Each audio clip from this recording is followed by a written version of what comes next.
তুলে নিয়েছেন, এবারও সুইপ করে দিয়েছেন আফিফ হোসেন ধ্রুব। স্পিনটাকে কাজে লাগিয়েছেন এবং একটা বাউন্ডারি কিন্তু আদায় করে নিয়েছেন, এক্ষেত্রে কাজে লাগিয়েছেন। এবারও জায়গা করে নিয়ে একই জায়গায় খেলেছেন আফিফ এবং আরও 4টা রান পেয়ে যাবেন। স্মার্ট ব্যাটিং আফিফের কাছ থেকে। অফ স্টাম্পের অনেকখানি বাইরের বল, সেটাকে জায়গা করেছেন এবং লেগে টেনে খেলেছেন। 4 run.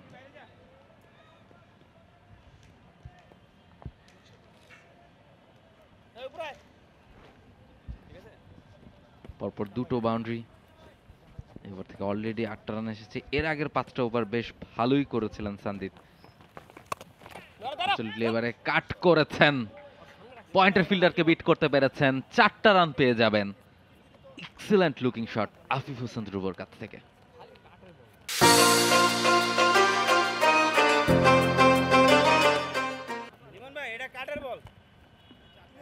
Smart shot,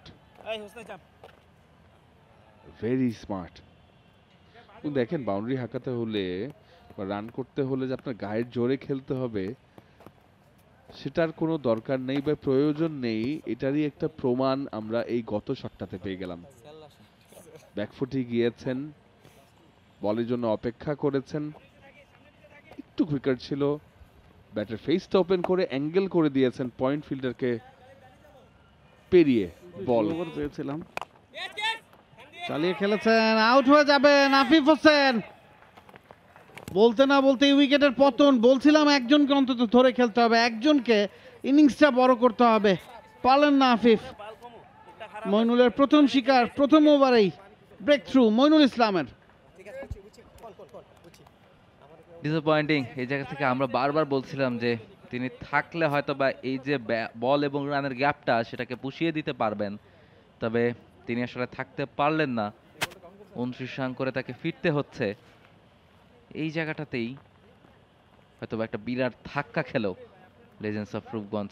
slog sweep করার চেষ্টা করেছিলেন, তবে কানেকশনটা হয়নি। ফিল্ডার ছিলেন সেই জায়গাটাতে এবং ক্যাচ আউট হয়ে ফিরতে হচ্ছে তাকে। খানিকটা বিপাকে এই মুহূর্তে লেজেন্ডস অফ রূপগঞ্জ। আর একজন সেট ব্যাটারকে তারা হারালো এবং 49 বল থেকে 29 রান করে ফিরছেন।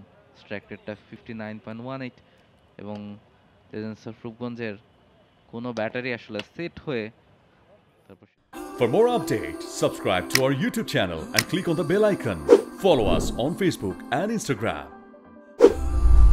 Download T-Sports app to enjoy exciting games and highlights. Visit tsports.com.